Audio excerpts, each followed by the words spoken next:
Mungesa e mirëmbajtjes së vijave të bardha në qytet ka qenë temë e trajtuar shpeshherë në televizionin ton, pasi prek drejt për drejt qytetarët. Ndërmarrja e punëve publike të Bashkisë Lushnjë ka reaguar duke filluar punën për mirëmbajtjen e vijave të bardha ekzistuese të rrugëve në qytet, të cilat janë zbehur.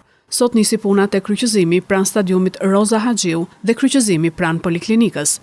Në ditët në vijim, do të vazhdoj puna për vizimin e kryqëzimeve të tjera ku nuk ka vija të bardha, si kryqëzimi tek gjimnazi 18 tetori, tek Ypsiloni, Posta e Vjetër e të tjerë. Kujtojmë se mungesa e vijave të bardha te këto kryqëzime dhe rrugë të restauruara së fundmi ka qenë problematike për qytetarët, pasi në qytet mungojnë semaforët. Vijat e bardha luajnë rolin e semaforëve, e shmangin aksidentet e shkaktuara nga automjetet, por edhe lehtësojnë kalimin e këmbësorëve.